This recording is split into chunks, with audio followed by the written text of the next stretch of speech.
Bonjour les amis. Donc cette semaine, stratégie de lecture imaginée. Donc je vois des images dans ma tête. Quelles sont les images que tu construis dans ta tête? Donc les meilleurs livres pour pratiquer cette stratégie-là, c'est certain que c'est les romans. Nous, en troisième année, nous avons encore des romans avec des images qui vont nous aider à construire nos images comme ça. Par contre, quand on lit un roman, on est supposé de voir nos personnages à nous dans notre tête. Donc, c'est la liberté qu'on a de nous créer nos propres images, de les voir dans leur maison à eux, qui est peut-être différent de la nôtre, mais on est supposé de se faire une image à nous dans notre tête. Donc, je vous propose Ma babouche pour toujours, un beau petit roman que nous avons dans notre classe, que je vous propose d'aller lire si toutefois ça vous intéresse. Donc, page 2. Comme un grand cœur, comme un grand trou au cœur. Donc, probablement qu'il a un chien, et le chien, je le vois tout mignon, tout gentil. Les vétérinaires sont des bons à rien. Toutes leurs piqûres sont inutiles. Ils font semblant de soigner les bêtes et les laissent mourir. Ensuite, ils disent n'importe quoi, que c'est à cause de la vieillesse, qu'à un certain âge, on ne peut plus rien faire. C'est un menteur, ton vétérinaire, maman. À 9 ans, personne n'est vieux. Même pas une chienne, on ne meurt pas à 9 ans. Donc moi, j'imagine une petite salle de vétérinaire là, où le chien se fait examiner et le vétérinaire qui annonce justement au petit garçon que son chien est sur le point de mourir. C'est vrai que Babouche a mal aux pattes depuis quelque temps. Mais as-tu déjà vu quelqu'un mourir d'avoir mal aux pattes, toi? Moi, j'imagine le chien là, qui est en train de marcher dehors puis qui secoue les jambes. Là. Est-ce que vous le voyez, le beau babouche là, qui a mal aux jambes? Pauvre petit pitou. Donc, on continue. Donc, je le vois dans ma tête comment il est, le chien. Des pattes, ça se soigne quand on s'y prend comme il faut. Le vétérinaire t'a expliqué, Carl. C'est le cœur de Babouche qui a lâché. Babouche avait plus de cœur que tous les vétérinaires au monde. Et moi, je l'imagine gentil, son beau petit chien. Donc, je vois le petit gars là, qui est en train de se chicaner avec sa maman. Hein, même si je fais des liens, là, je me vois des fois me chicaner avec ma maman. Donc, j'ai cette image-là dans ma tête. Ce n'est pas le cœur de ma chienne qui a lâché. C'est ton ignorant de vétérinaire qui l'a empoisonné avec ses cochonneries de médicaments. Tout ce que Babouche voulait, c'était vivre encore 1 ou 2 ans tranquille avec nous. Ton vétérinaire s'en est mêlé et maintenant, je suis tout seul. Calme-toi, Carl. Oh, là, voyez-vous, nous avons une image pour nous aider justement à s'imaginer. Donc, le petit garçon hein, qui est pas très content, qui a l'air vraiment triste d'avoir perdu son chien. Et il est tout seul, hein, le chien n'est pas là. Calme-toi, Carl. Il faut essayer de te calmer. Tu sais très bien que le docteur Normand a fait tout ce qu'il a pu, même que Babouche. Qu'est-ce qu'il y a, notre ami Babouche? Je le vois malade, là, pauvre petit Babouche. Babouche était trop vieille. Ça fait 10 fois que tu me le répètes. Et moi, je te répète que ton docteur Normand menti. Ma chienne n'avait aucune raison de mourir.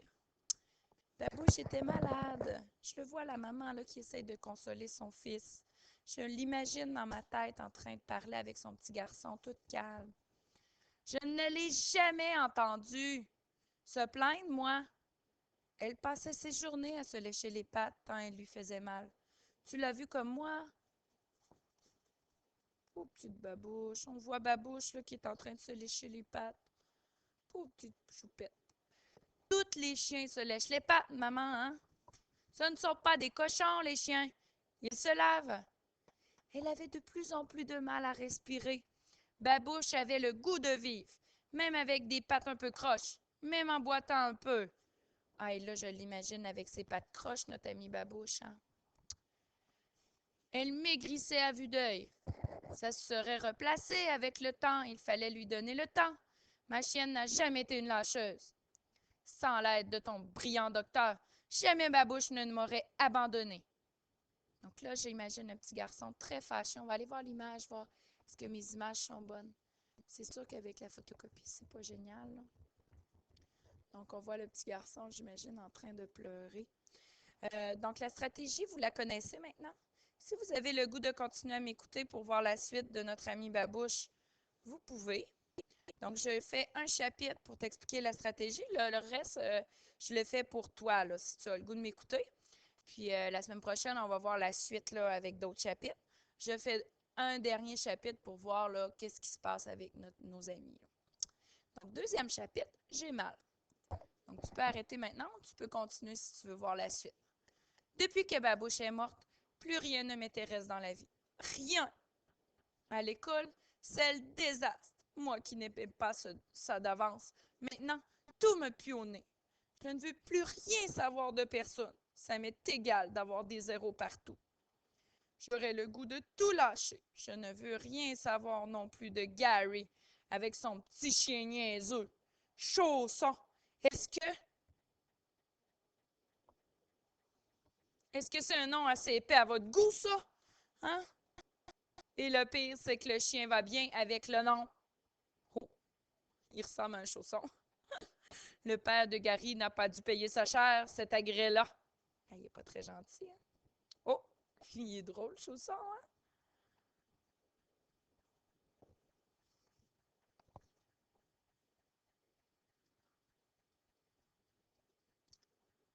Je veux bien croire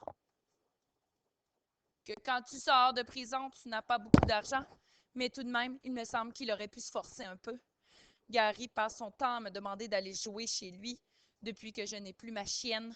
Ça ne sert à rien. Je n'ai pas le goût de jouer. Et je suis totalement incapable de le sentir, son chaud, son stupide. J'aime mieux penser à Babouche. La plupart du temps, quand j'y pense, je me sens toute croche en dedans. J'ai les yeux pleins d'eau. Puis, tranquillement, ça se calme. Il arrive même que je me mette à rire tout seul, couché.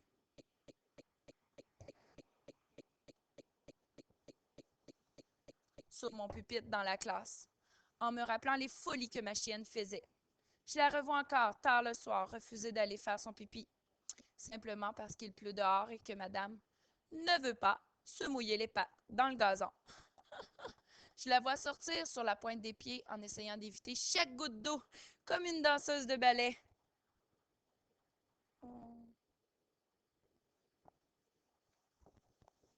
Je la revois aussi quand on revenait de l'épicerie avec la nourriture. Maman et moi, de l'aide, je vous dis que là, on en avait. Pensez-vous qu'il l'aidait vraiment, hein? On voit pas beaucoup l'image, par exemple. Babouche dans les jambes dès qu'on arrivait avec les sacs pleins jusqu'au bas. Dans nos jambes, jusqu'à la porte de la maison, jusque dans la cuisine. La tête dans les sacs pour voir ce que l'on avait acheté. La tête dans le réfrigérateur pour voir passer chaque morceau de viande en espérant recevoir un petit cadeau. Je voudrais tellement qu'elle revienne. J'étais tellement heureux avec ma chienne. Pourquoi est-ce qu'elle est morte? Pourquoi est-ce que c'est Babouche qui est parti comme papa? Et pas un petit chien stupide comme Chausson. Troisième chapitre. Donc, la suite la semaine prochaine. J'espère que vous avez aimé.